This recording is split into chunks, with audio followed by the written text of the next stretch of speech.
सारी दुनिया से किनारा करके हमने रखा है खुद को फ़कत तुम्हारा करके। ये शेर आज भारत और इज़राइल के बीच में हुई डिफेंस डील पर बहुत सटीक बैठती है, क्योंकि ये रिपोर्ट आ रही है कि वो हथियार भारत के साथ साझा कर सकता है जो आज तक उसने किसी को नहीं दिया है। और अगर ये होती है डील, तो ये मान लीजिए कि भारत की रक्षा प्रणाली में, भारत की जो एयर डिफेंस सिस्टम है उसे और ताकत मिलेगी। और ये ताकत अब आप समझ ही गए होंगे किसे सबसे ज़्यादा अखरेगी। दो ही लोग हैं जिन्हें सबसे ज़्यादा अखरेगी, एक हमारा पड़ोसी पाकिस्तान और दूसरा हमारा पड़ोसी चीन। यही दो देश हैं जिनको सबसे ज़्यादा अखरने वाली है अगर ये डील संभव हो जाती है तो। और मैं आपको बता देता हूं, ये है एक बैलिस्टिक मिसाइल, और ये मिसाइल अगर आ गई तो भारत की जो एयर फोर्स है वो और गर्व के साथ उड़ेगी आसमान में। और जब दुश्मन के आसमान में जाएगी तो दुश्मन का कलेजा धकधकाने लगेगा। दुश्मन भी कहेगा कि ये मिसाइल हम पर ना छोड़ी जाए तभी बेहतर है, नहीं तो हमारे हौसले पस्त हो जाएंगे। आज चर्चा इसी बात की करेंगे कि अगर ये डील संभव होती है और अगर भारत को ये मिसाइल मिलती है तो भारत के एयर डिफेंस के लिए, एयर पावर के लिए ये कितनी महत्वपूर्ण होगी, और भारत के दो पड़ोसी जो हैं उनके लिए ये कितना बड़ा संकट का विषय हो जाएगा। उनकी सुरक्षा पर भारत किस प्रकार से आगे निकल जाएगा, ये आज चर्चा। तो सर, मेरा सबसे पहला प्रश्न तो यही है कि ये जो हमारे दो पड़ोसी हैं, इनकी तो छाती पर अगर ये डील संभव हो गई तो इनकी छाती पे तो नेवला रेंग जाएगा। बिल्कुल, देखिए, क्योंकि अभी तक तो पता नहीं ये हुआ है नहीं, लेकिन जो भी भारत और इजराइल के बीच जो संबंध है, कई बार डील का खाका बाहर नहीं आता और बाद में पता चलता है कि वैसे डील हो गई। नाम सुन लीजिए, नाम है इसका गोल्डन होराइजन जी। और कहा यह जा रहा है कि इजराइल ने आज तक ये हथियार किसी को नहीं दिया, लेकिन अब भारत को दे रहा है। मतलब भारत से संबंध इतने अच्छे हो रहे हैं कि वो हथियार अब भारत को मिलेगा। और ये जो है ये एयर बैलिस्टिक मिसाइल है जिसे आसमान से लॉन्च किया जा सकता है, जैसे स्कैल्प मिसाइल है जो कि रफाल से लॉन्च होता था। अब खास बात इसमें यह है कि जैसे ब्रह्मोस हमारे पास है, ब्रह्मोस मार्क 3 तक जाता है, ये मार्क 5 तक जाता है टर्मिनल लॉन्च में। तो और इसकी रेंज जो है उससे भी कहीं ज़्यादा, 1000 से 2000 किलोमीटर तक है। तो ये मतलब समझिए कि पाकिस्तान के भीतर आपको जहाँ अटैक करना है, आप भारत की सीमा से रहते हुए सुखोई 30 MKI पे इसको लॉन्च कर रखेंगे और वहाँ से लॉन्च करेंगे और सीधा जाकर वो अटैक करेगा। और बहुत ख़तरनाक है, बंकर पे अटैक करता है। कोई फोर्ट उड़ाना हो फोर्ट उड़ा दीजिए, कोई लोकेशन उड़ानी हो, बिल्कुल प्रिसीजन अटैक होता है। तो अगर ये हथियार भारत को मिलता है तो भारत की सामरिक क्षमता बहुत ज़्यादा बढ़ेगी, और यही पाकिस्तान को डर लग रहा है। मुनीर इस बात को लेकर परेशान है कि उनको भी ये उम्मीद नहीं थी कि PM मोदी का दौरा जब इजराइल में होगा तो अभी तक ये था कि आयरन डोम और सुदर्शन को ठीक करने की बात थी, वो तो है ही, उसके लिए तो हम अलग बात करेंगे। लेकिन उससे ज़्यादा खतरनाक अगर ये हथियार की डील हो जाती है तो समझिए चीन एक तरफ, पाकिस्तान एक तरफ और ये गोल्डन होराइजन एक तरफ, मतलब ये दोनों को अकेले टैकल कर लेगा। और सर, अभी हम कल ही बात कर रहे थे, कल हमने जो अलायंस बन रहा है वो अलायंस, उसमें भी भारत को शामिल करने की पूरी कोशिश कर रहा है इजराइल। और ये जो अगर डील हो जाती है और पूरे मतलब दक्षिण एशिया में भारत की एक अलग पैठ हो जाएगी, सैन्य क्षमता एक अपने नए मुकाम पर पहुंच जाएगी। हम सब जानते हैं कि भारत की सेना का दुनिया की सेना में मुकाबला नहीं है। भारत एक समृद्ध सैन्य इतिहास वाला देश है। और अब जब हम इजराइल हमारा वैसे भी दोस्त है, कूटनैतिक तौर पर हमारी उनसे बहुत अच्छी साठगांठ है, और उन्होंने हर समय हमारी जब भी इंटेलिजेंस के माध्यम से बहुत मदद करी है।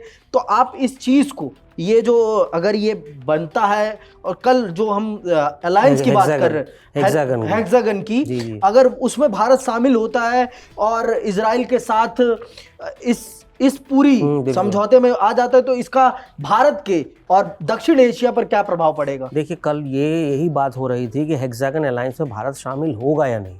देखिए शामिल होता है नहीं होता है ये तो रणनीतिक फैसला है, लेकिन इसका जो जियोपॉलिटिक्स पर बड़ा असर होगा, क्योंकि ईरान को भी ये बात अब खल गई है, जो पीएम मोदी जो इजराइल गए हैं उसे बड़ा दुख हुआ है इस बात को लेकर। लेकिन इस हेक्सागन अलायंस का जो लिंक है वो इसी गोल्डन होराइजन जो sky launch pre ballistic missile है इससे हो रहा है, क्योंकि अगर ये सब चीज़ें इजराइल भारत को देता है तो इसका मतलब है कि भारत उन साझेदार देशों में इजराइल के शामिल होगा जो सबसे क्लोज़ है। क्लोज़ कौन होगा? तो वो जो हेक्सागन अलायंस में इजराइल के साथ रहेंगे उनको इजराइल भरपूर मदद करेगा। अब देखिए, अब जब हम बात कर रहे थे सुदर्शन की, तो भारत ने सुदर्शन डेवलप किया, लेकिन ऑपरेशन सिंदूर के बाद भारत की रक्षा शक्ति को आयरन डोम जैसा बिल्कुल बना देना परफेक्ट, वो पॉसिबल करने के लिए ही पीएम मोदी वहाँ हैं। और इसका नतीजा ये होगा कि हमें शायद खबर ये आ रही है कि जो उनका डेविड स्लिंग्स है, जो 300 किलोमीटर तक ड्रोन और मिसाइलों को हवा में ही मार सकता है, रोक सकता है, उसके फिर डिबरी गिरते हैं, वो मिल सकता है। मतलब उस टेक्नोलॉजी के हम एट पार जा सकते हैं, इस तरह की टेक्नोलॉजी। इसके अलावा सबसे बड़ी चीज़ है जो आयरन बीम हमें मिल सकता है। आयरन बीम अब सबसे लेटेस्ट है जिसका इस्तेमाल इजराइल और अमेरिका कर रहे हैं। मतलब आप समझिए कि आपके लेज़र बीम आपकी ताकत है, आप लेज़र बीम फायर करते हैं और वो अगर कोई ड्रोन अटैक कर रहा है तो वो ड्रोन पर लेज़र बीम फायर होगा और उससे ड्रोन नहीं क्षतिग्रस्त होगा। उसके अंदर जितने सुपर कंडक्टर चिप और जो भी चिप है वो गल जाती है, इतनी हीट उससे पैदा होती है। तो वो ड्रोन जो है दिशा भटक सकता है, भटक जाएगा, वो वहीं गिर जाएगा, वो बेकार हो जाएगा। और इसका फ़ायदा ये है कि जब आप कोई ड्रोन मारने के लिए एक ड्रोन भेजते हैं, या स्वार्म ड्रोन जो आते हैं एक साथ सैकड़ों ड्रोन, उनको रोकने के लिए जब आप मिसाइलें या ऐसे हथियारों का इस्तेमाल करते हैं वो बड़े महंगे साबित होते हैं। लेकिन अगर इन आयरन बीम लेज़र बीमों का इस्तेमाल हो तो $100 से $200 में आप कम से कम 50 ड्रोन मार सकते हैं। तो समझिए अगर ये सब टेक्नोलॉजी भारत के पास आ जाती है तो फिर चीन क्या, पाकिस्तान की तो बात ही भूल जाइए, फिर चीन भी इधर आंख दिखाने की हिम्मत नहीं करेगा, क्योंकि चीन जिस दम पर उछल रहा है वो सारी चीज़ें भारत को एट पार मिलेगी जैसे इजराइल को के पास होगी। तो समझिए भारत और इजराइल की रक्षापंथी और सुरक्षा का जो लेयर है, जो लेवल होगा वो एक जैसा होगा। तो उस हालत में जो पाकिस्तान कभी कोई बोलने की हिम्मत भी कर देता है ना, वो भी नहीं कर पाए। तो सर हम ये मान लें कि आने वाला टाइम भारत और इजराइल की दोस्ती का टाइम होगा, और अगर ये दोस्ती इस अलायंस में सम्मिलित हो जाता है भारत, और ये जो बैलिस्टिक मिसाइल है ये भारत को मिल जाती है, तो भारत की सुरक्षा में 4 चांद तो लग ही जाएंगे। और इसमें सर ये भी मुझे समझना, हमें हमारे दर्शकों को बताइए कि मिडिल ईस्ट की राजनीति पर इसका क्या प्रभाव पड़ेगा, क्योंकि मिडिल ईस्ट के बहुत सारे इस्लामिक देश जो हैं वो भारत के पक्षधर हैं, ऐसा नहीं है कि सारे भारत के विरोधी हैं। और इसमें भारत और इजराइल की दोस्ती ही जितनी गहरी होती है उससे थोड़ा बहुत मिडिल ईस्ट के देशों में किस प्रकार का बदलाव होगा।